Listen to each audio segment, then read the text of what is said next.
So those are the lineups. Who to watch out for in this game as the two teams match up. And Syracuse kicks off. We're underway here in Syracuse, New York. It's the Orange matching up in this one, 2-13-2 overall, 0-8-1 conference, looking for their first conference win, if possible, to close out the season with a W. And they got their first conference points of the season against a ranked Wake Forest team who are definitely in the national champion, in the NCAA tournament conversation. Syracuse against these teams who like to possess the ball can really cause an upset. Hey, Nick, not dissimilar to last year where Syracuse pulled through a lot of points and what was one of the best seasons for head coach Nikki Adams, where she actually pulled together 8 wins, had a winning season for the first time in her tenure. But now for Syracuse, 5th year under Nikki Adams, a faltering season, but maybe some bragging rights to prove for against a team in UVA that is also eliminated from postseason play. And what has been an overall very disappointing season by UVA standards, normally in the ACC conversation, looking to end on a high. Flamia possesses outside. Plenty of blue shirts crowding forward for the Cavaliers. Asia Cobb with the intercept. Aaron Fleury, or rather Anna Rupert, is that starting center forward. Fleury dropping back in the midfield in a position she's been used to throughout the year. Asia Cobb behind the line, and offsides, just getting a little too antsy there. When Anna Rupert receives that ball just around the center circle, she needs to just be quicker, and to be fair, she needs her teammates to be pressing forward with her as well to start that counterattack. The counter is going to be so important for Syracuse this evening. UVA are susceptible to it. It was clear against BC last week that the counterattack was an option for opposing teams, and it's something that UVA really have to look out for tonight. Theorette bumps back to Kayla White. These two players' experience. We talked about UVA out of the postseason, but this Cavaliers team 7-3-6, 2-3-4 in the ACC. Those draws really sticking out because that defensive line, grad students, seniors on that back line, but it was really the forwards where they had a lot of injuries. Leah Godfrey, one of the top players for this team, 8 goals and 5 assists last season, injured at the start of the year. A few players departing, and well, you look to some of those younger players to step up. Yeah, young players like Haley Ross, freshman, who has 6 goals and 3 assists this season and has been looking so well with Meredith McDermott and Maggie Cagle able to work in between the lines and work in that triangle together. Another good intercept from UVA. Pass switched across the field. Flamia onto her left. Played back outside. Goodry. And here's where Syracuse has to stay strong defensively. Maggie Cagle onto her right, fakes, shoots, saved by Vander Bosch. Well worked there from Maggie Cagle, able to work beautifully with her feet, and there's just that technique, that little instinct, able to fake her shot and force a comfortable save in the end from Shea Vanderbush, but that's what's so dangerous for Syracuse today. Maggie Cagle, a real threat. Hey, we might as well mention it, 13 to go for that program record for saves in a single season. At the moment, it's on track. If UVA are able to get shots like that away, wouldn't be surprised if Shea Vanderbush got to that 14 save mark. Here comes more pressure from the Hoos with Flamia up through the midfield. She stretches the width outside. UVA really good at spreading this pitch wide open here tonight. Flamia back on it. A shot just skips past that far post. That was dangerous. And it was much closer than it seemed. And Shea Vanderbush didn't dive, so I believe she believes she had it covered. Flamia able to get that shot away with the left foot. And it's disappointing from Zoe Vanderkloot there, who ducked out of the way. Got to stay strong there defensively when a shot's coming in. Got to put your body on the line and make those defensive blocks and clearances. What's allowed UVA to get those chances early? Giveaways like this. Flamia back on it to the most recent chance for UVA. Here's McCormick with space, fires a shot blocked by Grace Gillard. And Syracuse defenders not closing down McCormick enough. This time a long cross heaved on and out for a goal kick. There's too much space at the moment between the defenders and midfielders for Syracuse. That's probably what head coach Nikki Adams is talking about to some of her players right now. Fifth-year head coach coming into this program after coaching at Rice University and had a lot of success there down south, and has been tasked with rebuilding a program after a really strong season last year. You have the departures of Chelsea DeMond, a lot of other grad players. Here's what happened at the start of the year. There were over 10 players out the door, 4 of them grads, 5 of them transfers, 1 of them going pro in Pauline Martens, and only 5 players coming in. So at the start of the season, Syracuse already lost 5 players, let alone the injuries to players like Kendall Lahr midseason, Ava Uribe at the start of the year. Syracuse has had to adjust. It has really meant that Syracuse have really struggled to even put out 11, and it's been difficult to prepare for games as well. The Orange with sparse numbers on the bench as far as substitutes go. But here comes a threat. Kylan Grant pushes the ball up, and Rupert's cross can't make it past the near post. And Rupert just needs to, just stay calm in that scenario, wait for her teammates to come and help her. Yeah, that definitely doesn't challenge Kayla White. We mentioned the experience on this back line. Just so much experience. She had 9 clean sheets last year. That's a huge reason why this team, going back to last season, went to the NCAA quarterfinals. That's such a stark contrast to this year. And it's a lot to do with those injuries, Jay. Like you mentioned, Leah Godfrey, a huge miss for this UVA team, but they still have Kayla White in goal, the grad student who has been so good, and that Coach Swanson has said nothing but praise for her. Says that she has no issues. She's just such a good shot stopper and able to work out the back, and just such a smart goalkeeper as well. And as she possessed out of the back, her team plays in front of her. Jill Flamia again carving through the space. Syracuse has left some space there, and Erin Fleury tracks back strongly. Fleury around the outside edge. She calms things down. Erin Fleury starting as a striker this season, but she scored most of her goals in the midfield. Why is that? All that pressure she attracts, and Nikki Adams has placed her in the midfield, not even as a false 9, but sometimes just as a holding midfielder. And unfortunately, Coach Nikki Adams has had to do that with a lot of her players this season, especially Fleury, who Coach Nikki Adams said to us in the week how versatile she is and how impressed she has been of Erin this season. And the fact that she's able to have 6 goals this season in what has been such a tough year, really impressive. Ball dribbles back in to the goal box of Shea Vanderbosch. She mentioned Fleury with the 6 goals. She's the first SU player to reach that mark since 2016. We remember Chelsea DeMond last season getting the 5 goals, 15 points. But this season, Fleury eclipsing that mark from DeMond, and Stephanie Skilton in 2016 was the player who led the charge for the team. And Erin Fleury, only a redshirt sophomore. If she sticks around along with Shea Vanderbosch as well, those two could be so impressive for Syracuse next season. They've had a year of that ACC experience, which is something that Coach Nikki Adams said that her squad was missing to start the season. And now that they have that experience under their belt, 2024 should be much more promising for this Orange team. Beautiful touch from Alyssa Abramson. Space to roam for Anna Rupert. Rupert on her right, over the bar. And it was a really, really good opportunity there for Anna Rupert, who's somebody who needs to step up for this Orange team. She had the space, and I think she had more time than she realized, cutting onto her right foot and just lifting it, leaning too far back on the shot, and it was over the crossbar. What corner is she choosing there? So I think she was going top corner, but in that moment, you've got to try and just drill it low, force the goalkeeper to make a decision there. And Kayla White, yes, she is a phenomenal goalkeeper as well, and it's always possible that she's going to make those comfortable saves. But you got to test the goalkeeper, especially in these early minutes when it's not cold out there. It's very unusually warm for Central New York this time of year, but the grass is a little bit slicker because of how humid it's been today. It means there's more possibility for mistakes. We hit 67 degrees just before kickoff. That's what it is right now, and really interesting right before Halloween here in Syracuse. We get this weather before chills up a little bit next week. It's supposed to get snow on Wednesday, which is quite incredible. I'm sure an Arizona native like Maggie Cagle enjoys the weather right now. She's used to it.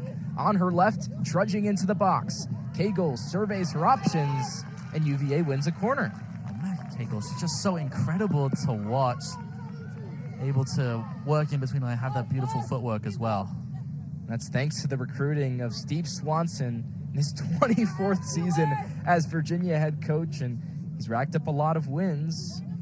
Hasn't won a national championship with this team, but went to the final in 2014. Cavs were the runner-up, but he's always, year in, year out, had some really tremendous teams. It's been those nearly moments for this UVA team during Swanson's tenure. They're not too far away, though, from a national championship. Cross to near post. Fleury shields it out. Roush clears just near midfield.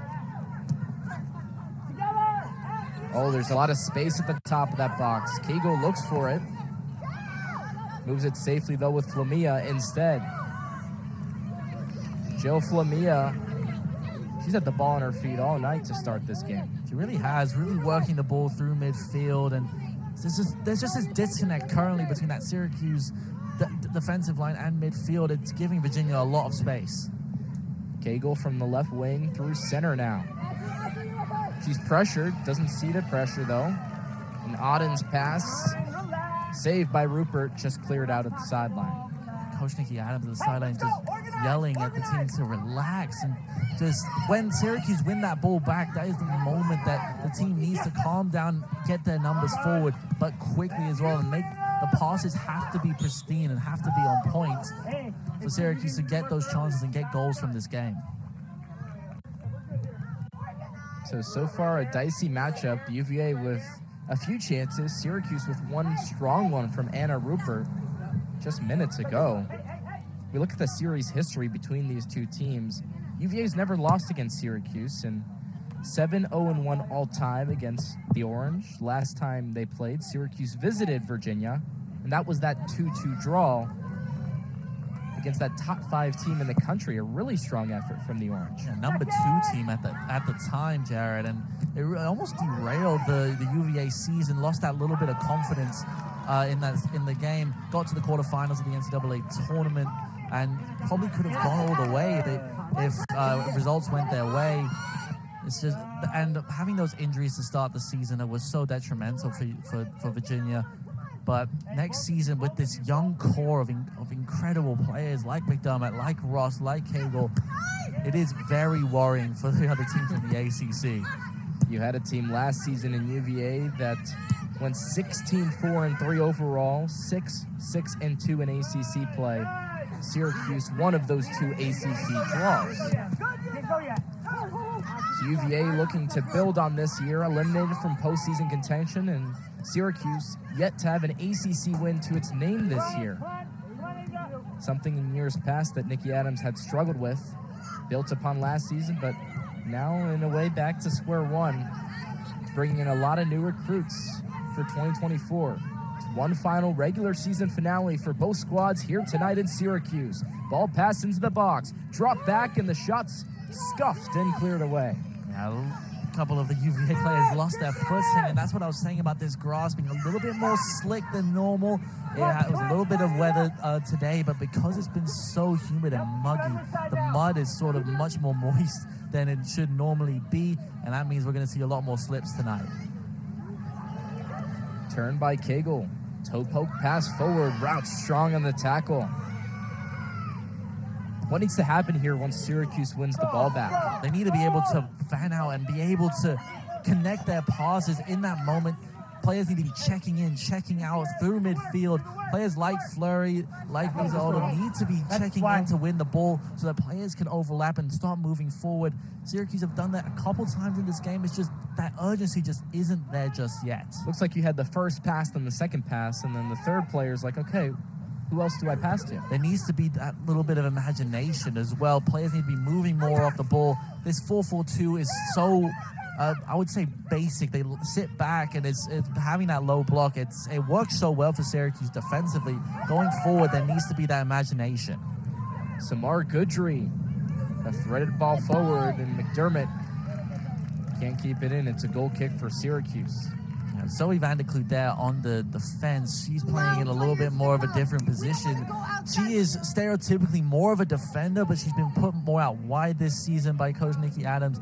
Since she went onto international duty with Belgium, she has been playing again in that wide role.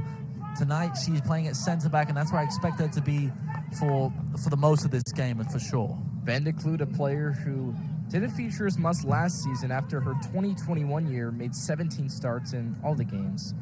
Only played 7 games, had 1 start last year, but always been a feature for the Belgian under-20 national team, under-23. And that's where she got invited to play against England. And she actually missed game time a few weeks ago because of her international duty. So Vanderkloot playing as a center back, as you mentioned, Nick, but has also played right back, has played left back. She's played in midfield. Very versatile player for head coach Nikki Adams, who can kind of teach those lessons and help younger players kind of leech onto what she's learned. Yeah, she's been able to move forward into midfield and be able to carry the ball as well. It's just that end product, that final ball that's just lacking from her game. Liesl Auden over the top. Rupert couldn't get there first. Anna Rupert being forced to chase a lot early on in this game. Lots of sprints and lots of long sprints as well for Rupert. Syracuse back line, it's high up the pitch. Backs off, and Joe Flamia has space. She exploits it. Chipped cross on. Cleared off the short hop, and Cobb with a little nudge forward. Here's the freshman Una McCormack, one of those many players who's contributed. One of the top recruits in the country heading into this season with U.S. national team experience. Has a goal and 5 assists. She gets into the box. Cross not up to par from her teammates. Now here's Alexis Thioret. Pass intercepted. Cleared only as far as Samar Goodry.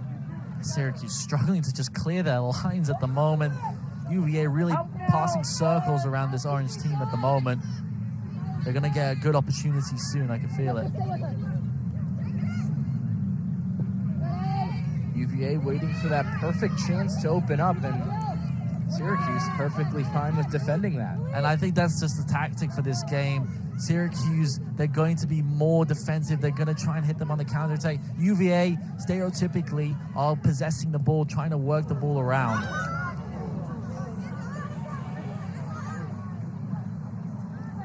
Ball skipping under the foot of Kylan Grant. Cagle looks for her options on the throw-in. Maggie Cagle, the sophomore, pushes it back.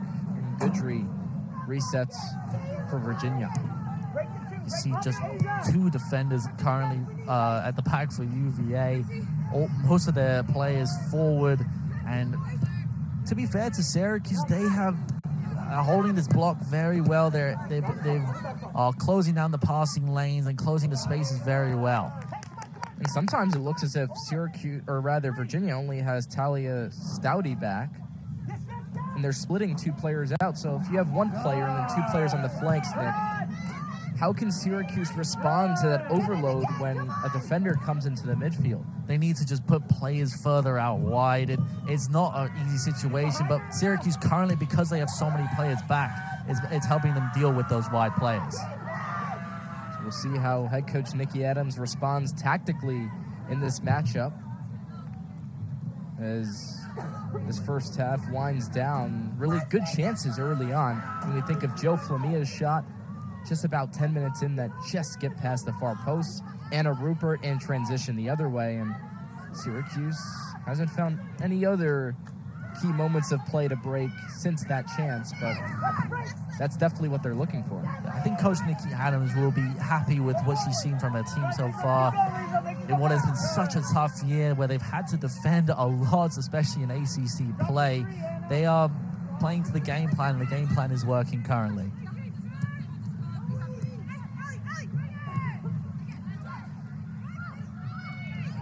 Here's UVA in the attacking third. Pass escapes the reach of McCormick. And the clear goes out again, and Syracuse having to get behind the ball. Yeah, and I think UVA, especially in the last 5 minutes or so, have lost that that extra little something. They need that little extra flair. Giving the ball to Maggie Cagle just opens the field up for UVA, because when Cagle gets on the ball, other players are then open up because Cagle can find them in those areas, and she runs so hard off the ball as well. It's so exciting to see. We'll see if Cagle has some magic in her boots, some interplay into the attacking third. Cagle still blistering forward. Again, it's cleared by Syracuse. And that final ball from McCormack on the far side just wasn't perfect. Maggie Cagle went all the way from the left-hand side all the way to the right-hand side, and Coach Swanson will be absolutely delighted what he's seen from her all season.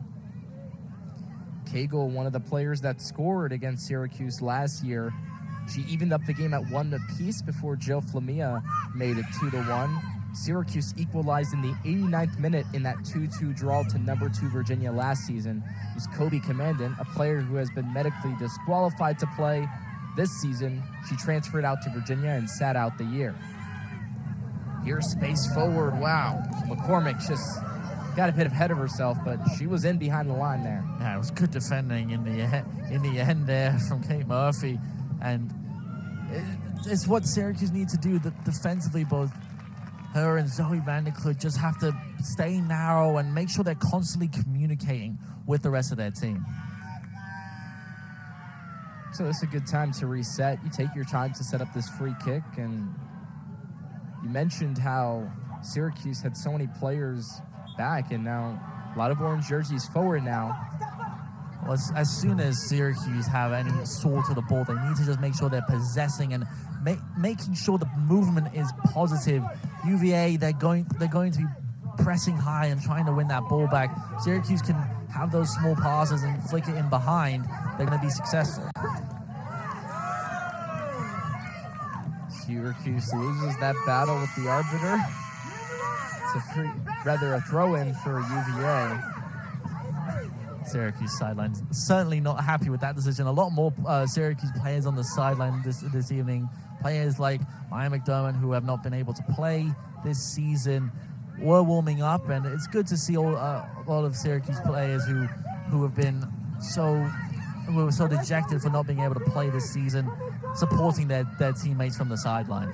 McDermott, a player who suffered an ACL injury during the spring season after what was a really strong freshman campaign.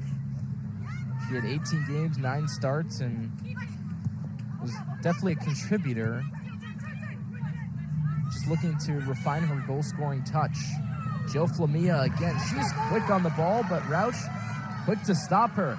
Midfielder checks her shoulder. And there's space with numbers forward. Anna Rupert now on the ball. Syracuse trudging into the offensive third. Rupert cuts it back. Straight into the path of her defender. Now Rauch is on an island here. She escapes freely though, fires a shot. An inadvertent handball.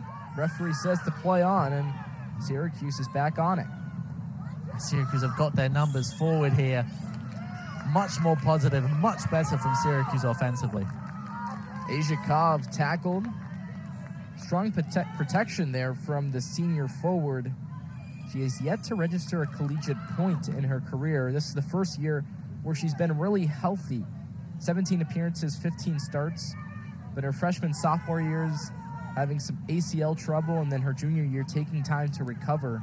The summer was her first time really playing down in the USLW League, and now chance to play in the ACC. So plenty of players hungry to score. Here's Erin Fleury from distance. Straight into the end boards. In all honesty, it was a wasted chance there from Fleury.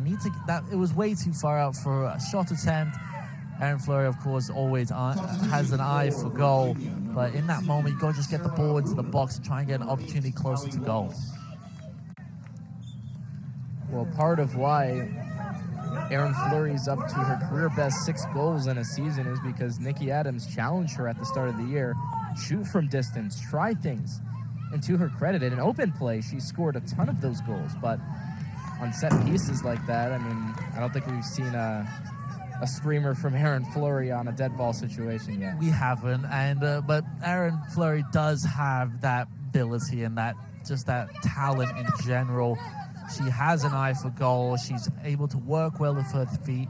But other teams know that, and that's why it's been difficult for Syracuse this season, because Erin Fleury is the attack for this orange side, and when other players aren't stepping up, that means the attack is non-existent for the orange.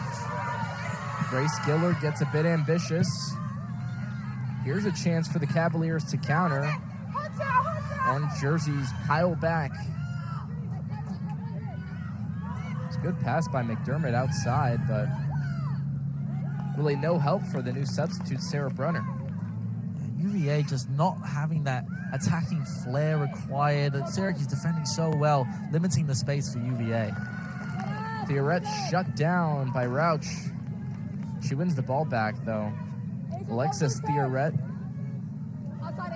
sees her team move forward yet again. McCormack, top of the box. Cagle will take her time here. Maggie Cagle back to Theoret, one of those holding midfielders touted so highly by her head coach, Steve Swanson. Think of a guy with 24 years of experience at UVA, but has been a head coach for 33 seasons at the collegiate level. He's been around the block. Yeah, and he has said that Theoret is one of the best players in the ACC. Really strong words from a coach who has such experience. And haven't really had the opportunity to see a lot of Theoret yet tonight, but I'm sure we will in due course. Well, that brings you to the conversation about some of the Syracuse players. A similar role player you think of is Emma Klein, who only got to play 3 games before she got sidelined for the rest of this season, but she had a consecutive start streak of essentially 30 matches until that final match. So the junior midfielder really played strongly in that holding midfield role, and you can tell that even players that don't show up on the score sheet can really play a valuable role. And maybe it's a reason why Syracuse has kind of faltered as the season went on. Injuries just in general, Jared, have been so detrimental for Syracuse. Maya McDermott and Kendall Lauer, 2 of the huge names who have been absent this season. Kendall Lauer suffering such a very bad knee injury against FSU. But with those two players, Syracuse could be in a very different position, because not only it gives them more depth, but just more energy and that more of a dynamic style of play as well. It gives Nikki Adams more options, able to make adjustments in midfield, but make adjustments defensively as well. And Syracuse have just not been able to do that this season with the personnel at hand. Flamia back with Theoret. Samar Gudry plays it on to the freshman McCormack. Driven down low, and Vanderbosch, kind of easy to save that one. It still counts. All of them count the same, Jared, but very simple for Shea Vanderbosch. Still 12 away from the program record. At this rate, it is quite a long shot for Shea to get to that mark, but that doesn't take away from what an incredible season she has had personally. She's such an incredible leader to this team as well, and it's been so impressive, just even as a sophomore, able to lead from the back and just lead by example for the Syracuse team. Driven ball inside. White was tested there. Can't cheat off your front post. You have to be aware there. You can't. That ball was definitely on target from Abramson on the far side, and White had to be aware. Definitely cannot let those slip by you. Grant checks her shoulder and pushes on. The right back crossed inside, and now turned around the other way. She was looking for the new substitute there, Hannah Pilley, but it kind of skipped past her. So you have to look to some of these players to really get settled and get stuck in these final 15 minutes. Now, Lisa Abramson is a player who I've been really impressed with this season, been called up for so many minutes, started all 17 games this season, played such a huge part for Syracuse, especially down the left flank, and has been one of the unsung heroes of the Syracuse team for sure. Hey, they might need her for some offense when you think about it. 17 starts. She started every game. Only one goal on the year. It was a game winner against Siena and Syracuse's first victory of the year. So we want to look to a player that can maybe contribute. She's a player that's come up clutch defensively and maybe sprinkle a little offense there sometime. And it's just that sophomore core that Syracuse currently has with Aaron Fleury, Shea Vanderbush, and I think Alyssa Abrahamson definitely gets into that conversation as well as three really key players for 2024 for Coach Nikki Thrasher-Adams. Can't forget about Grace Gillard and that back line. Formed such a strong freshman partnership with the grad captain Jenna Tivnan last season, and that was kind of the passing of the torch last year, and Gillard has definitely stepped up to the task, and maybe you're waiting for a permanent fixture as far as her partner there as well. I think Grace Gillard has, without a shadow of a doubt, nailed her starting role. She nailed it from last season, with all honesty, and she's another one who's been so impressive defensively. And Syracuse had to defend a lot this season, and in what has been such a difficult season with injuries and just constant rotation of the lineup and struggling to even prepare for games, Grace Gillard has really stood out. Here's Maggie Cagle in transition for Virginia. Plays it off. Flamia, a long drive, saved by Vanderbosch. UVA back with it. Now Cagle on her right. Curler, cleared off the goal line. More defense from Syracuse here. UVA still powers on. And Flamia turns her back. Syracuse takes a breath. Best chances of the game so far for Virginia. More numbers rush forward. The SU back line backs off deeper. Maybe a chance for some space here. Syracuse again stands tall. Well, what an opportunity that was for Virginia. Shea Vanderbosch, the save initially just wasn't enough, and the UVA just didn't capitalize. Virginia with only a few defenders back now. Plenty of blue shirts trudging forward. Cagle with a cross. She slips and falls as Fleury clears it away.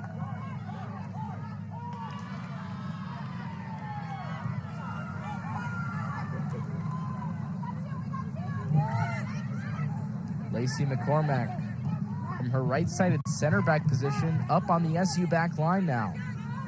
Virginia with a lot of positional fluidity. Maybe that'll shake things up offensively. That opportunity has woken this UVA team up, and as I say that, ball nearly gets given away, but they are working harder off the ball, and they're making that space for each other. Syracuse very stretched at the moment. They need to be a little bit more defensive, the Orange. One-touch passing from head coach Steve Swanson's squad. Now played up by the other center back, Talia Stouty. This is a different look offensively for Virginia with all their players shifting around. This time it's Theoret into the box. Cagle moving the ball free.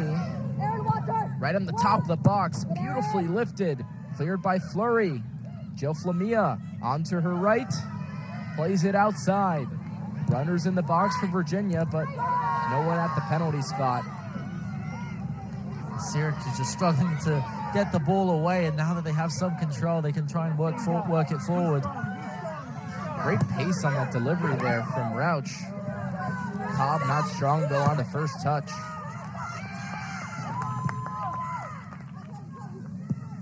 So now things settle down a little bit after that flurry of chances that Virginia took. And it's just that one-touch passing from UVA that's been so impressive, like you mentioned, Jared. They, in the last 5 minutes, Cavaliers have been able to move the ball so quickly and so effortlessly as well, and it's really catching Syracuse unaware.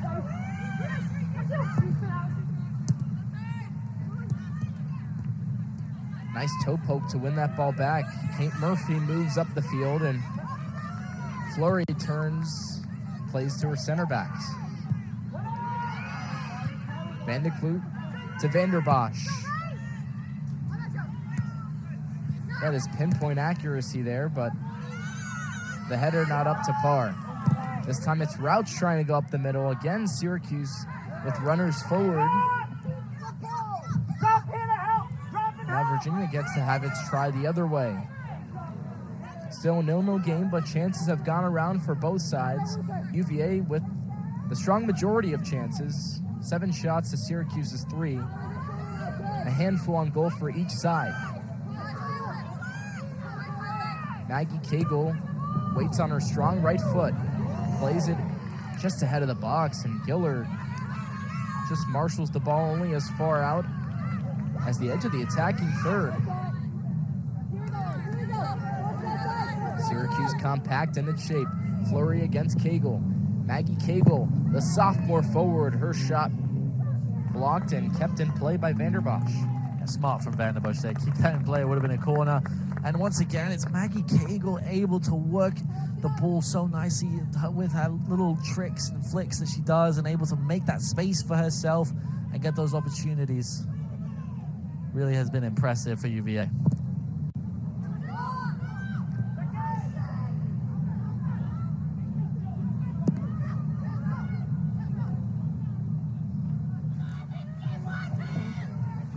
UVA stretching the width of the pitch. Syracuse has done well defending thus far. The Orange coming off a 6-1 loss at number 3 UNC. And before that, more losses as well. So they're on a 4-game losing streak, but Syracuse has held its own in most games except for that game against Anson Dorrance's squad. That's a tough team to go up against away from home. But now a chance to reverse that here in Syracuse. Cross to the far post, goes out of play.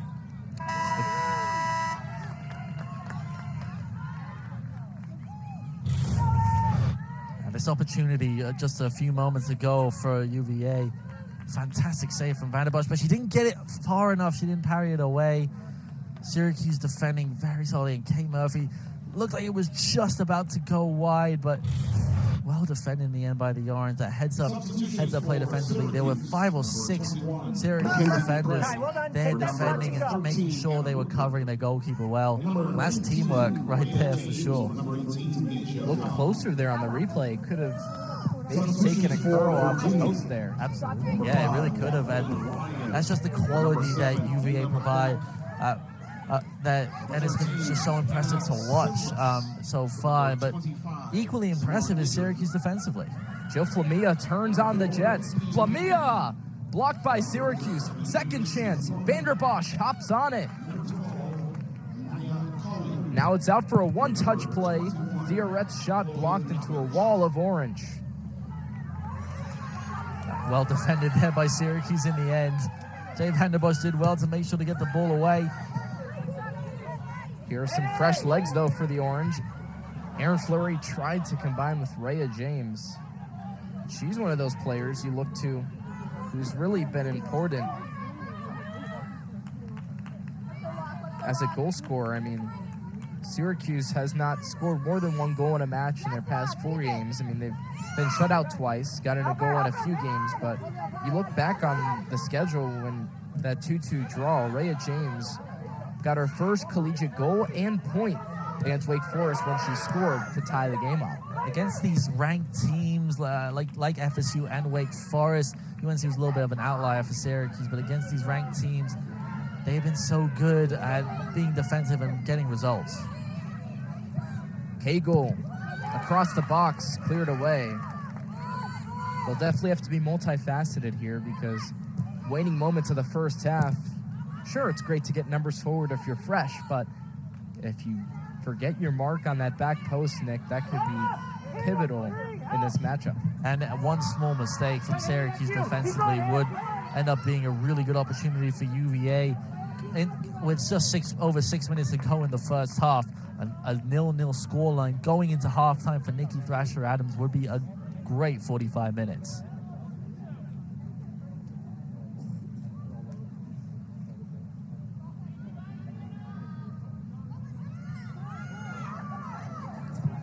UVA overloading the near side. Syracuse has to find a way to get out. They can't. It's that high press from Syracuse, from UVA, that's been so impressive when they don't have the ball. They possess so well and able to make those quick one-touch passes and make those triangles working together, from Maggie Cagle especially, who's just come off for UVA. But when they lose the ball and they're able to counter press Syracuse so well, it's been really difficult for Syracuse to create stuff, especially in midfield.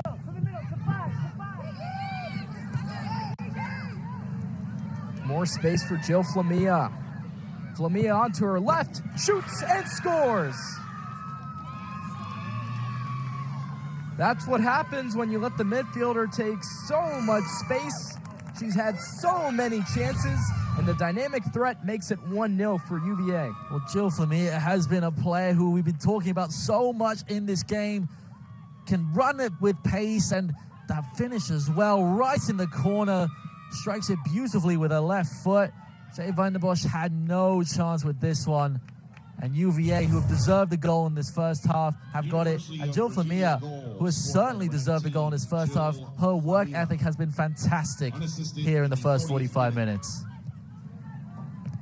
Talk about a midfielder with work rate. I mean, she's probably the fastest player with the ball attached to her foot with a string. I mean, you talk about players that have that technical ability, and throughout the season, I can't recall a player like that that's just been so dynamic in the attacking third. It's just the way the ball just sticks to her foot, like you mentioned, Jared. And it's just having a player like that who could run at defenses with the ball, and it just makes defenders almost panic as well, unable to track back and defend solidly. It's so dangerous. Rhea James up to Hannah Pilley. Can shuffle her feet.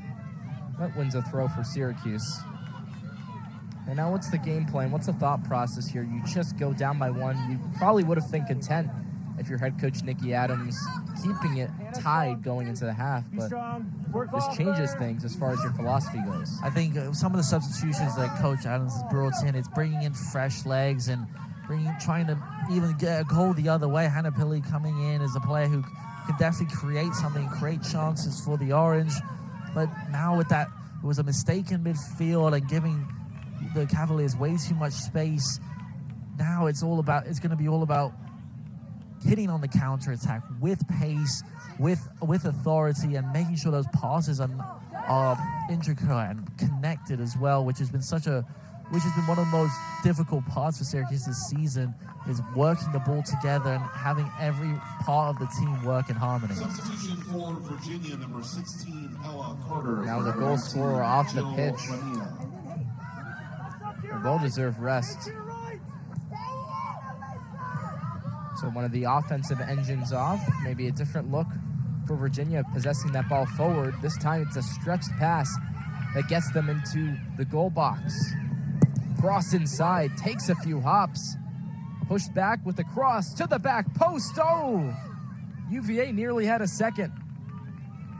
Sarah Brunner, at the far post. Crossed into the box, and it was nearly there, and Brunner nearly able to get on the end of it. Jay van der Bosch was a little bit lost there in a 6-yard box. Maybe an RVP diving header helps you out there. I think that's the only way you get that. It was tough. It was right at the edge, and in the end, it was a little bit too far towards the back post. But Robin Van Persie header was quite incredible there. Almost like a scissor kick as well. Yeah. If somehow Brunner there was able to pull that off.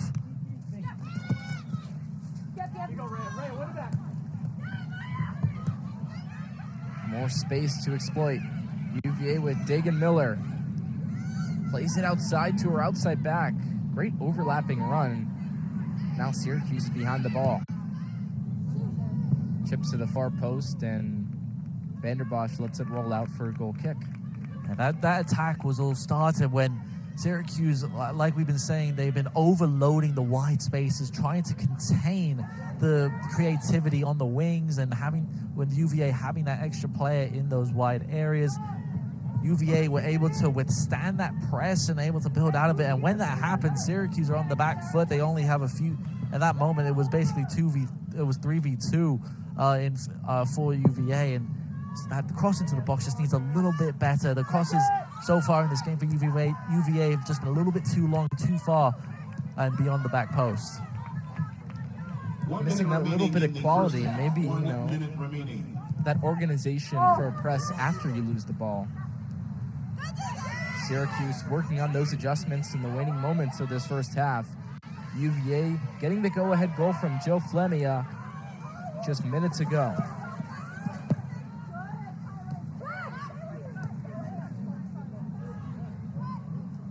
Sarah Brunner keeps it in.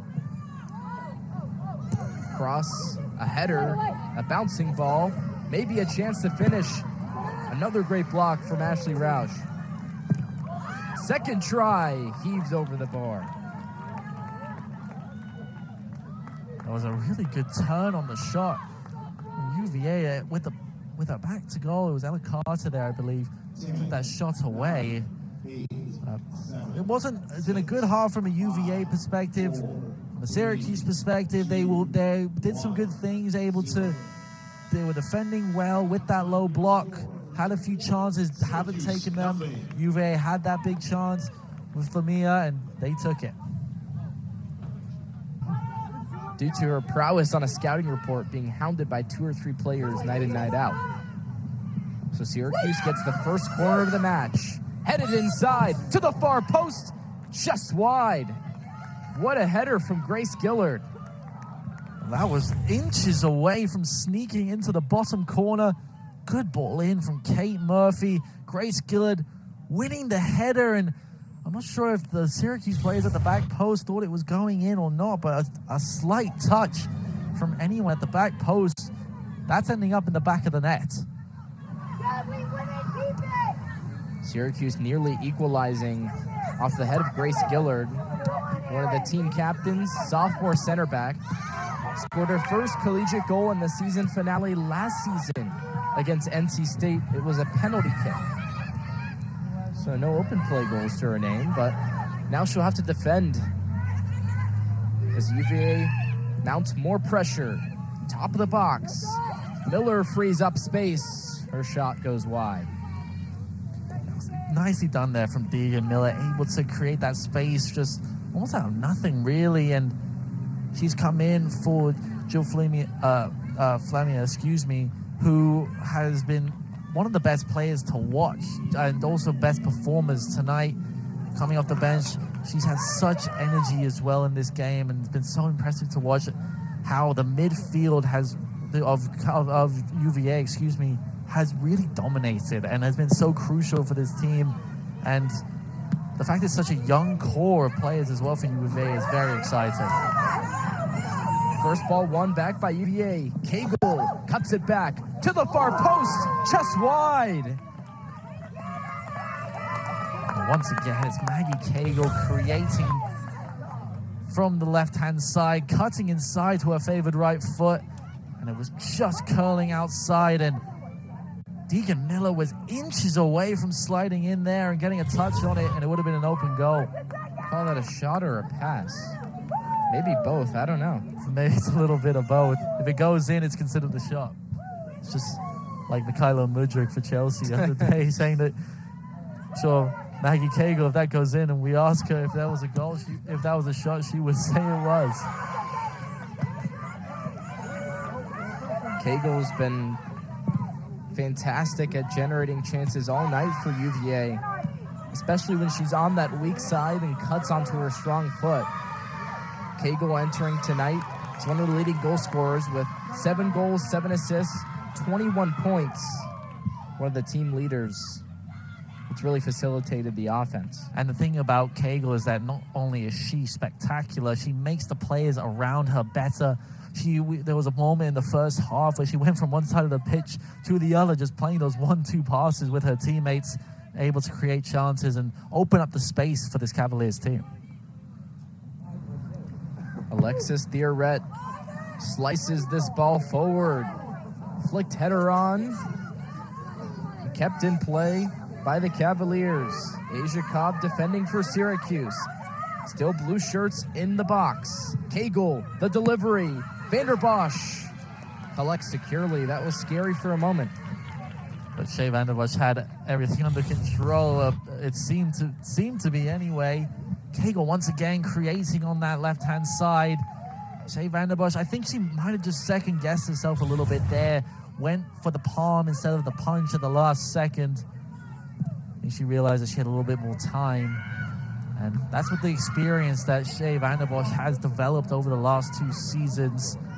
It's been so impressive to see her grow into just such an incredible goalkeeper in the ACC and for Syracuse. Shea Vanderbosch on the All-ACC freshman team last year. The shot's wired across. Good mark from Shea Vanderbosch. Good positioning, but a player who started last season as the 3rd-string netminder for this team, ushered into play during the second game. Michaela Walsh gets injured. Sierra Giorgio, who since transferred to Oklahoma, started the game, let in a ton of goals, and Shea Vanderbosch comes in and takes the reins. Since then, she's been the story for Syracuse. And ever since she has taken a grasp of the number 1 role, she has not even given a chance to let it up. It's really been amazing just to see how she's becoming a better goalkeeper. And in a season where she's been called upon time and time again, she has more saves this season than every team in the ACC, and by almost 20 saves. It's been fantastic just to see her skills and her leadership qualities as well. And she really is such an asset to this Syracuse team and Nikki Thrasher-Adams. It's somewhat incomprehensible because this team was an 8-win team last year. And they'll have to defend a corner kick here, but Shea Vanderbosch didn't really have a ton of pressure last year when she played 15 games, made 55 saves. This season, in her 18th game, only 3 games more, she entered tonight with 124 saves, more than double what she had last year. And so she's been tasked with a lot more of that really just load on her shoulders, and she's responded valiantly. 124 saves is such an eye-watering number, averaging over 9 saves in the ACC per game. Cagle delivers for UVA.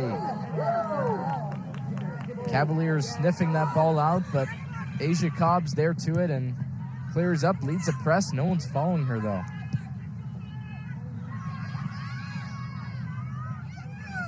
Orange jerseys track back gingerly.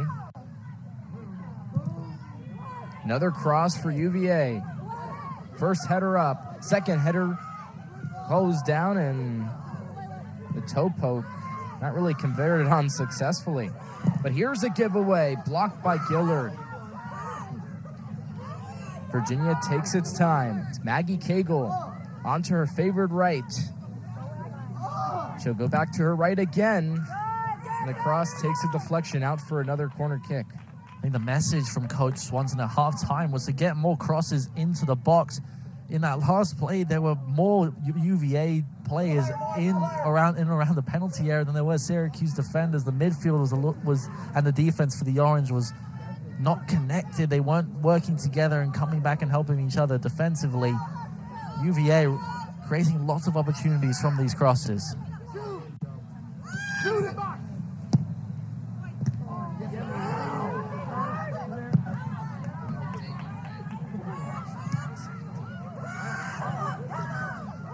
Chance headed past Vanderbosch. A goal.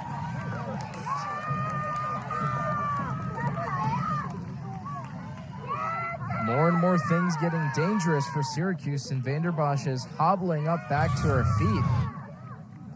This is very, very nerve-wracking if you're a... And it's Vanderbosch in for the challenge. And if you're... Yeah, and Shea Vanderbosch has taken to the floor in front of us, and this is very, very concerning for Nikki Thrasher-Adams. And she told us in the week that Shea Vanderbosch has actually been playing hurt for most of this campaign, and who has been one of the best goalkeepers in all of the NCAA this season. She came out and having that collision with Talia Stoudy. And really hope this Shea Vanderbosch is all right here for the Orange. And so Vanderbosch clips Stoudy. And so we were confused as to what the official call was initially, because Vanderbosch goes down with the contact, but she initiates that. So our head referee, Nicola Alexic, has called a penalty, it does appear, with the players lining up outside that 18-yard box. So, and I think it's definitely the correct decision. Shea Vander Bosch nowhere near the ball in that situation, and the foul on Stouty was very apparent there. Took out the UVA defender. And so you mentioned definitely the correct decision. This does prompt the question if Vander Bosch does have to leave the field. You look to the two goalies that have yet to play the entire season. Kind of the same old story when you think of last year. Vander Bosch got a red card in the second to last game of the season. Michaela Walsh, sure, she's played a little bit behind Shiera Giorgio. Sure, she was the named starter last season, but she played in the final game. So we'll see what happens as far as what happens, but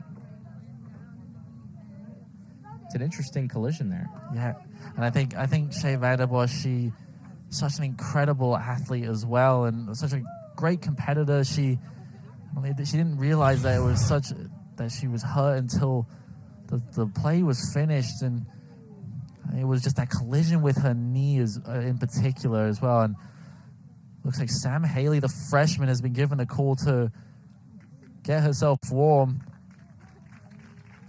And thankfully for Syracuse fans, Shea Vander Bosch is back up on her feet, but still in considerable discomfort. And obviously, Vander Bosch, we mentioned heading into this game, 14 behind the saves record for the all-time single-season record for this program. You don't want her to push things, even if it's the final game of the season. It could have grave consequences, but Vander Bosch will stay in her net to defend her goal. Shea Vander Bosch just 2 games ago had a penalty save against Pitt. And really is incredible. Shea Vander Bosch is back on the field and ready to face a penalty here. Maggie Cagle stands in front of the spot for Virginia. Vander Bosch on her goal line. The Cavaliers lead by 1 in this game off a first-half goal. Cagle has a chance to make it 2. Cagle steps up just under Vander Bosch. It's in for the second. Well, Vander Bosch, she dived the right way, got a hand to it, and the frustration is clear from the sophomore. Maggie Cagle, the location just too far underneath. Shea Vander Bosch stayed on her line right into the last minute, and you know, say Shea Vander Bosch, the fact that she got her hand to it, she even got both hands to it, needs to make that save.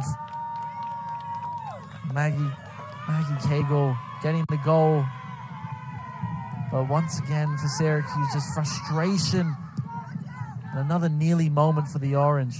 Yeah, that's why you drive that ball low. It's one of the most difficult saves for a goalkeeper. Just couldn't get down. As a result, Virginia has a 2-0 lead against Syracuse.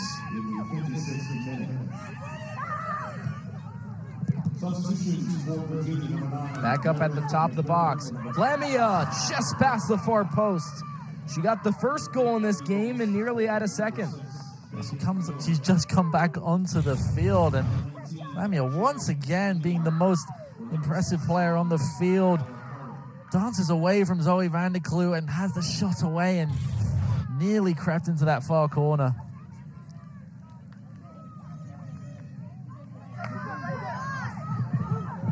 Nikki Adams needs a response from her team. Down by 2. We look back to the last matchup between these two teams. A series history where Syracuse has never won, but they lost 7 straight times until last season in a 2-2 draw to number 2 Virginia, a team that went to the quarterfinals of the NCAA tournament last year. Virginia definitely in the driver's seat, though, after a 40th minute goal from Jill Flamia, her 3rd of the season. And then Maggie Cagle on the penalty kick, just tucking it past Vander Bosch. Clear whiffed by Gillard. That ball corkscrews out, but it's back into the feet of Flamia. She can dance if she wants to. Distributes outside. Cagle steps over the ball and give her space. Now there's space inside for her teammate. A scoop. No one on the back post. Clever from Goodry. Very clever play. And once again, UVA showing their quality, able to pass in between Syracuse players into the half spaces and creating more chances down the wings. They're really overloading the wings even more in the second half, and Syracuse just haven't been able to deal with it. Goodry up the middle. Way wide of the mark. I mean, not surprising for the defender, but she's definitely had a few offensive looks lately in the second half. Yeah, really been pushing forward. I think she's been given more of an attacking role in the second half. Been that defender that Coach Swanson has moving more forward. Virginia have almost have 9 of their 10 outfield players pressing and inside the Syracuse half, and it's just creating all kinds of problems for the Orange defensively. So Samar Goodry is a left back. How do those inverted outside backs cause trouble for Syracuse? It just adds more numbers in those wide areas. If you have 2 wingers who are able to make those overlapping runs and work together, going up against a singular fullback in this 4-4-2 formation for the Orange, it makes it really hard because it's going 2 against 1 basically. Another situational overload for Virginia, crowding this near side, and the press is on for the Cavaliers. Touch pass 1 for Gillard. She falls with a bit of grace there, and not much contact, but Syracuse does get the free kick. Yeah, a little 50-50 ball there from Grace Gillard, and a little shoulder-to-shoulder there with Meredith McDermott, but referee says it was a foul against the sophomore, but Syracuse if they grab one with just under half an hour to go, anything can happen. We've seen Syracuse, they can score 2 goals. We saw it against Wake Forest. They were able to hit the team on the counterattack, and this UVA team is susceptible to those counterattacks and threat in transition. But it's been a real struggle so far for Syracuse to create anything offensively. Erin Fleury really hasn't been able to create anything in this game. I think she's really feeling frustrated, not getting a lot of the ball in this game. Erin Fleury, the tallies woman that's handcuffed to the midfield. Usually playing as a striker for this team, but having to revert to a center attacking midfield role, then playing just as a holding midfielder. Sometimes she shifts up, sometimes she goes back, but definitely not in her preferred position by virtue of being sometimes double or triple team for head coach Nikki Adams. Nevertheless, she leads the team with her career best 6 goals in a single season. Yeah, currently Alexis Thioret is the one who's been in charge of marking Erin Fleury in this game, and it's really made Fleury non-existent and hasn't given her any space to create or even to operate. UVA spreads the width. More fluidity from these outside players, and Syracuse just can't keep up with it. There's Thioret, distributes with McCormack. Space inside, on the turn, a shot just wide from McDermott. Really impressive there from Meredith McDermott.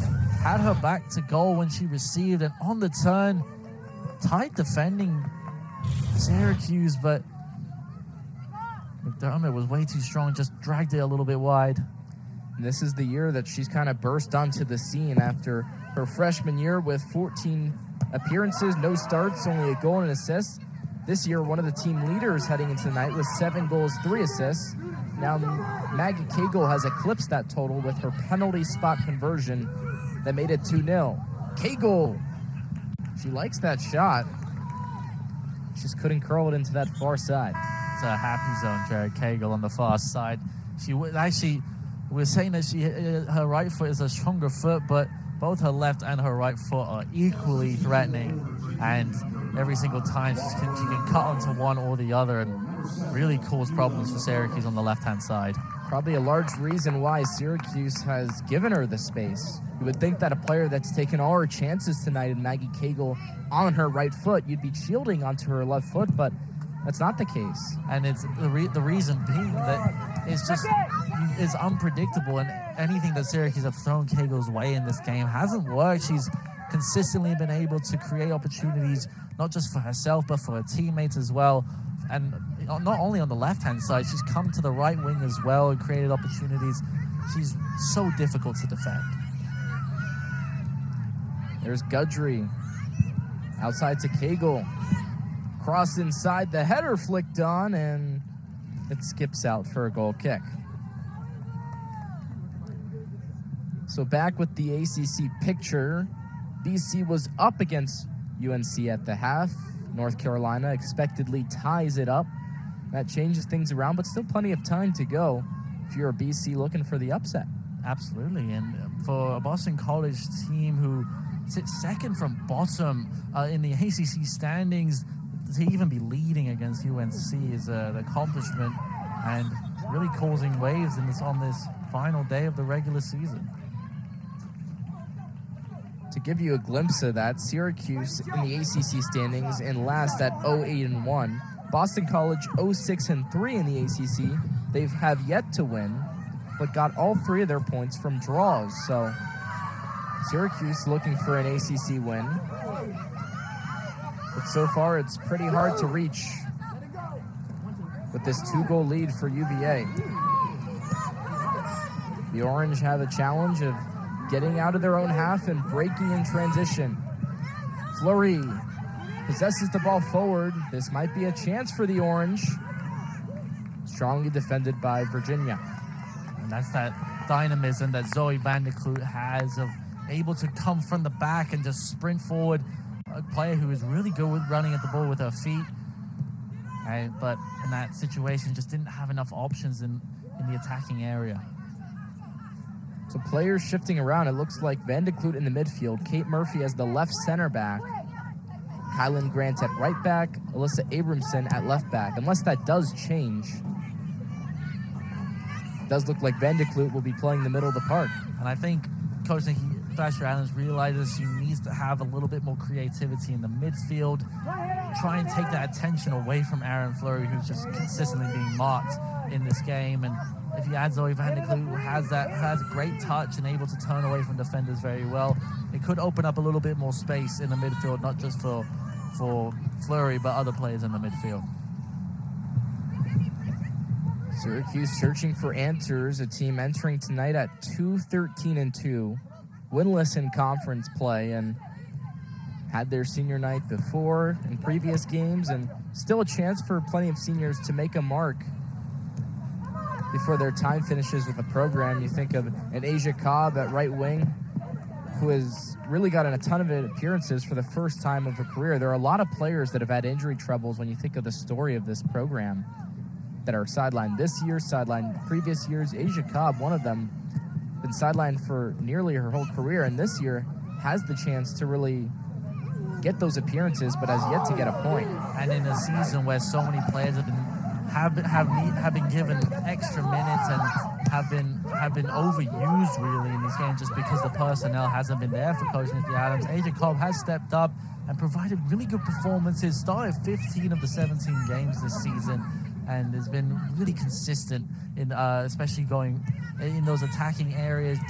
Still doesn't have a point to her name in her college career, which is really surprising, but I wouldn't be surprised if she could get one in this game. Cobb behind the play on the right wing. Fleury's taking her place right now in transition. Rauch is alone, though. Can't find an outlet pass. She goes backwards. She needs an overlapping run there, Ashley Rauch, but she just didn't get it from either Zoe Van der Kloot or Abramson. Turnover from Rauch. A long shot over the bar. Might as well try it. You might as well, Jared. But Nikki Thrasher Adams will be frustrated there that they didn't work the ball, because Aaron Fleury was in a good position to create something and add a few more players into the attack. But that's just been the Achilles heel for Syracuse going forward this season. Just that final ball just hasn't been there. Victoria Safraden, the freshman, making her 4th appearance for Virginia. She's had 2 starts, gone 1-1-0, 3 saves, 3 goals against, a clean sheet. Not bad for Safraden. Her lone loss, though, coming against NC State, an ACC team, so she's yet to help a win against an ACC team, it's probable that she could at least have a helper in what would be a win for Kayla White, who's played the majority of this matchup. Yeah, and Kayla White, who has been such a great player for this program, giving her swan song, at least in the ACC regular season, and a good opportunity for a freshman to get a few minutes under her belt. Allie Ross, another freshman who started this matchup, 6 goals, 3 assists. Wow, it's just a great campaign for her. Has yet to find the score sheet tonight, but one of those players that is looking to lead this team from what was a regrouping season after a ton of injuries at the start of the year. This UVA team missing the postseason for only a 3rd time in program history. Last time they didn't make the postseason was 1993, 38 years ago. So here's a chance to build. Vanderbosch kicks that ball away. This is a team that, even with the win, doesn't have a chance to make the postseason due to tiebreakers, other results, but playing with a lot of pride and prowess right now against the Syracuse team. It shows in the experience of 24th-year head coach of UVA, Steve Swanson. And what's really exciting for UVA is their attacking talent, such a young core as well. Syracuse tries to counter with its own younger players, and Anna Rupert outside of the right foot there. She might want to have that one back. It's just that Syracuse get into these attacking areas and they just end on a whimper. They don't provide that extra flair. And I don't want to keep repeating myself, but that final ball just isn't there and hasn't been produced in this game and for much of the season as well. And Syracuse so solid defensively, and and every coach who we talked to playing Syracuse this season say how difficult these Syracuse games are when it comes to Syracuse defensively. Going forward, it's been so. If it's not Aaron Fleury, there hasn't been an outlet really. That's a great way you put it. I never heard that. Ends with a whimper. I mean, all bark, no bite. However you want to put it. Syracuse offense struggling this season. Lack of personnel, among other things. Gives UVA a chance to capitalize. Chloe Yapich distributes. Settles on the feet of Ross. Allie Ross onto her right. Allie Ross can't get a shot away. Really good defending there from Abramson. Allie Ross, who been such a standout this season as a freshman, and you saw her talent right there, able to work with her feet and create those opportunities. And once again, this young attacking core that the Cavaliers have, and what has been a down year by their standards, the future is certainly bright for UVA.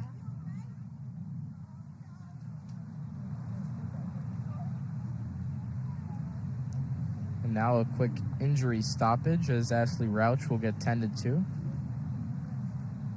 by the athletic trainer. UVA up 2-0 after a first-half goal from Joe Flamia, and then Maggie Cagle with a 58-minute penalty kick. So that puts them up 2-0. Syracuse trying to respond, but you have players that are just tired, battered, and bruised, like Ashley Rauch, one of the captains for this team. Started all the games this season.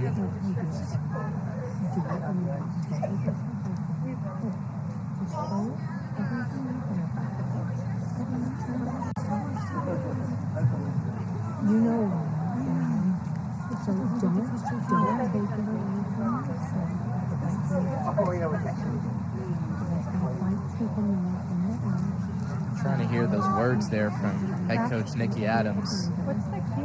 You obviously want to keep it on a down low. If you're talking to Aaron Fleury, you don't want other players to know, because then there's 2 or 3 players around here. But that's the player, if there's anyone, you got to look to and try to free up some offense. And Aaron Fleury, who's been just so good going forward and just hasn't had the help required to really be one of the best offensive talents in the league. 6 goals on the season. They're only one off some of the headliners we've been talking about on the UVA side of things.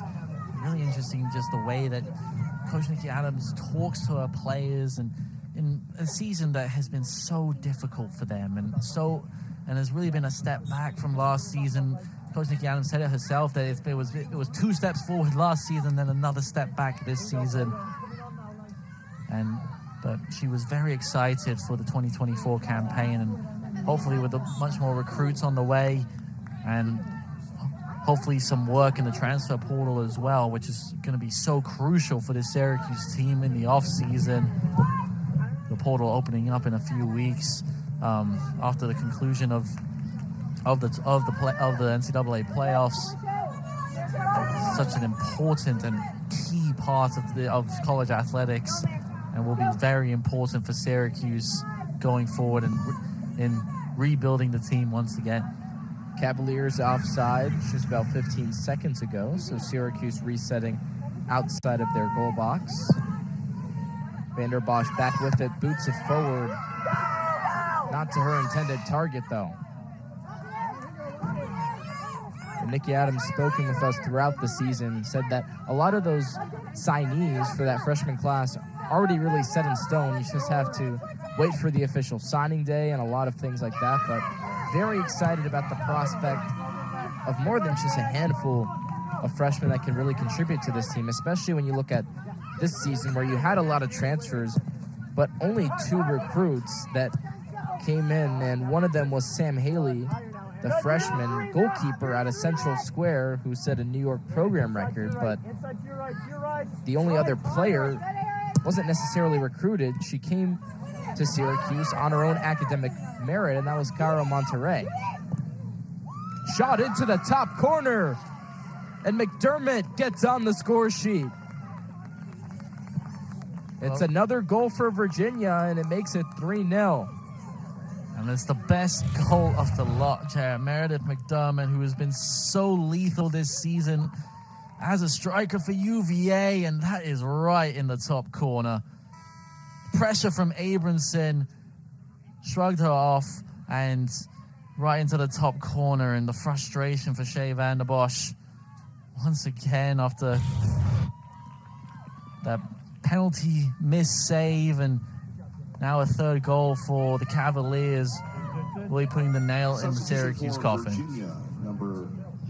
That's one of those goals that's so difficult to stop because it's not just bending. It was really had a lot of backspin on it, but it was really just skewering away from her, and tough to get a hand on that. And the location of the goal itself was inch perfect. Abramson as well was pressing McDermott so well defensively, but Meredith McDermott just too strong and able to shrug off her defender and have that couple feet of space and able to get the shot away, and it was hit with quite a lot of power and the accuracy as well. Once again, was fantastic.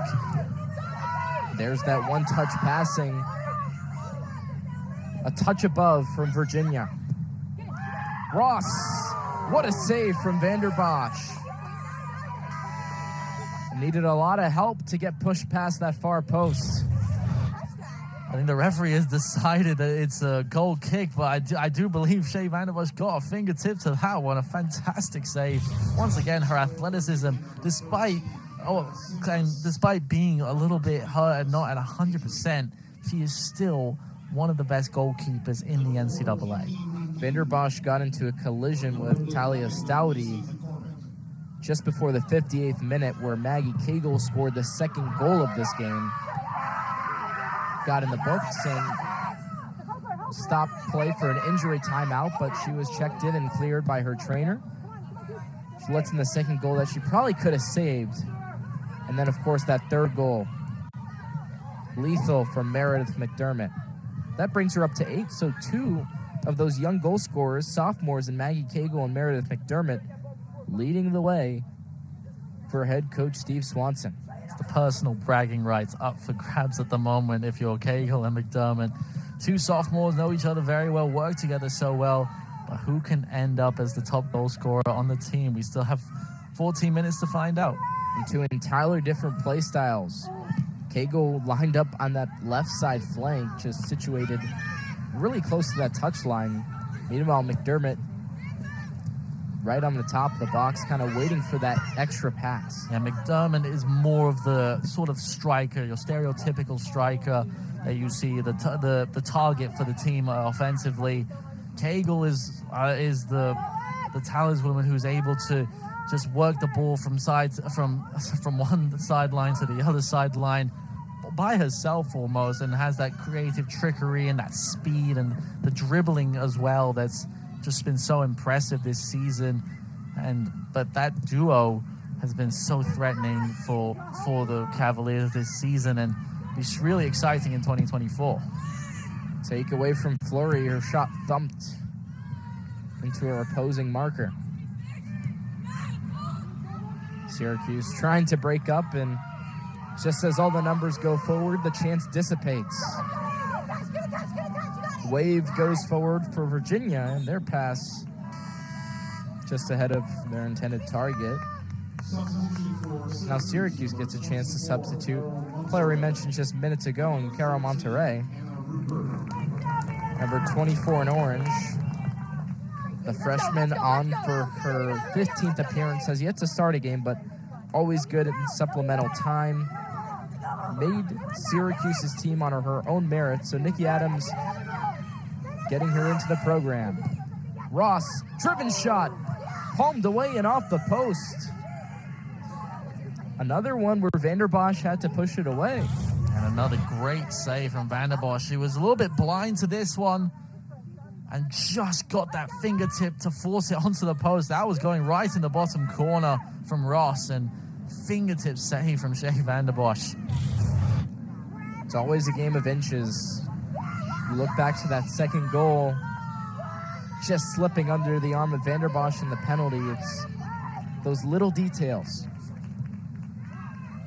And as a result, Virginia holds a 3-0 lead over Syracuse on both of their teams' finales for the entire season.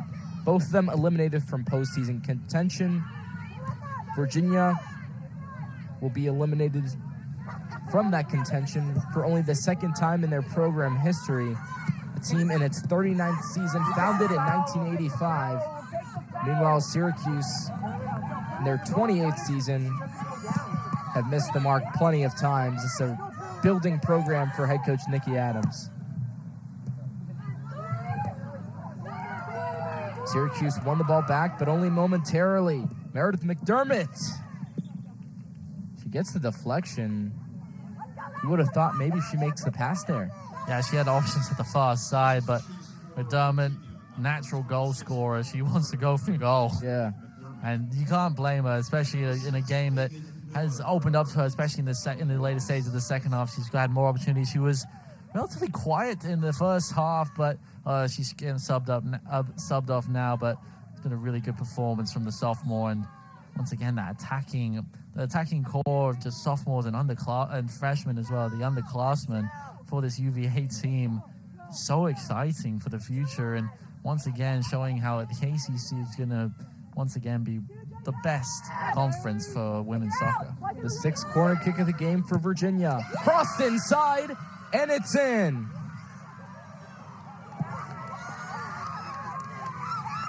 The delivery from Alexis Thioret, and a fantastic header on the end of it. It's Talia Stoudy, the late runner in, and a brilliant header. It was a free header. No Syracuse player caught the defender. Stoudy made contact, and a fantastic header from the grad student. What is her final game for UVA? A fantastic way to cap off her tenure as a Cavalier. University of Virginia goal scored by number 20, Talia Stoudy. Syracuse kicks back off and now down 4-0. 1 goal at the end of the first half, 3 goals in this second half, and season's all but over for Syracuse. So 10 minutes here to tune things up and get some additional players some minutes, but we mentioned the injuries that Syracuse has suffered to so many players. There's very few that have been available through this entire matchup. And where there's some teams who are able to rotate their players in and out, Syracuse have had those players that you would rotate in and out. For most of this season, they haven't been able to make those substitutions late on. All the players have had to play huge minutes. Monterey, the walk-on for this team, has had to play huge minutes this season. Has played in now 15 games this season, and so many players like Aaron Fleury and Shea Vanderbush have had to play every single game and play most of the minutes in all these contests. It's been really difficult just to have players who are at 100% for Coach Nikki Adams.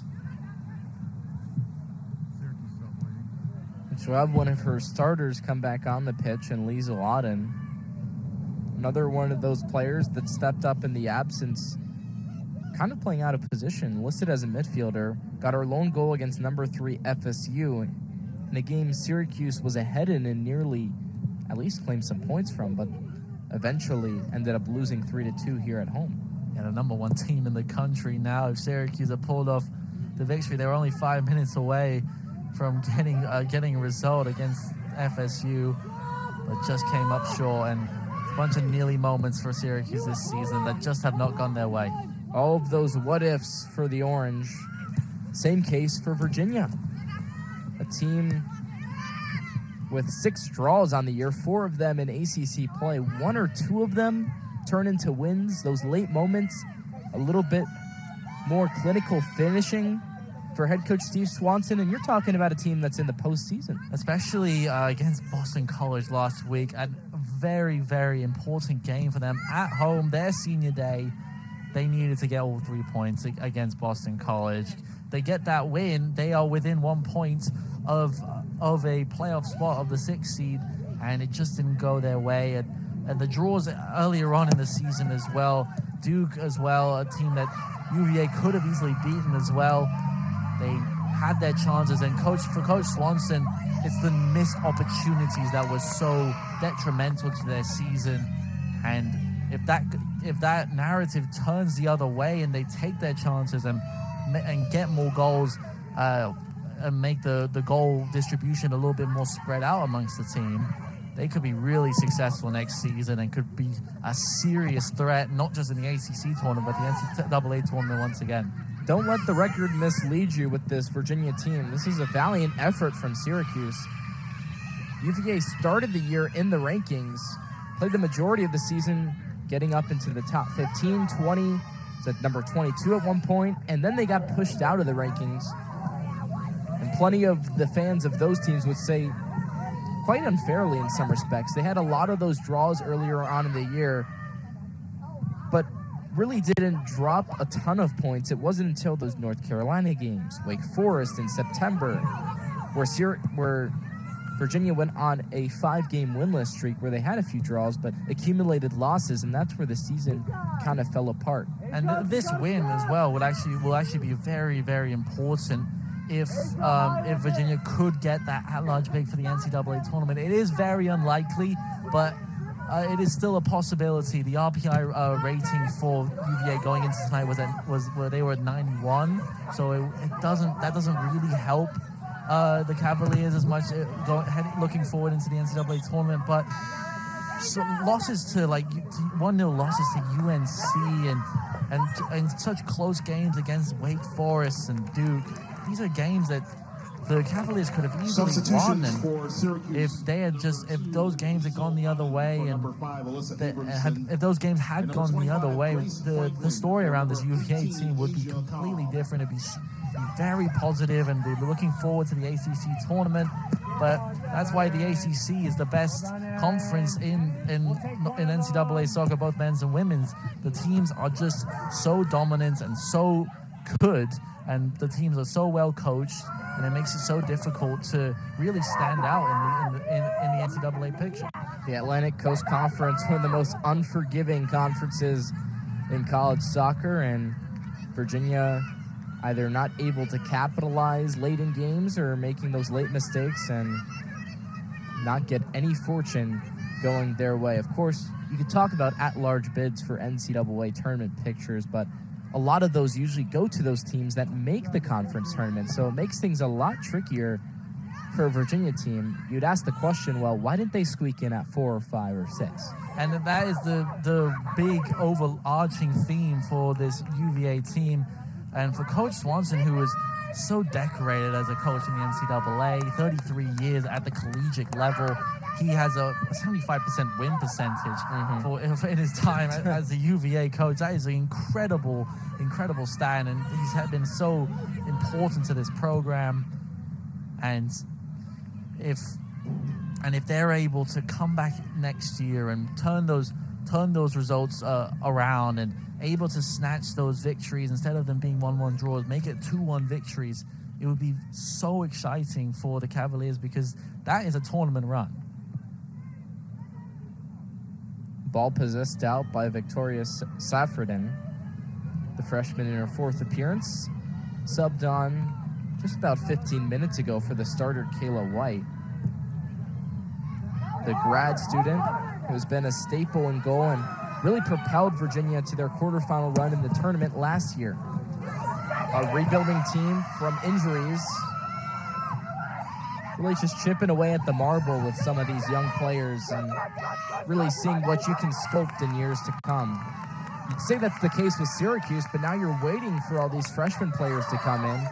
Meanwhile, it's a Virginia bench that's loaded with young up-and-coming talent, and not just excited about this game, but the future. And if you look at it from a bigger picture perspective, Syracuse are about a year behind where Virginia is at the moment.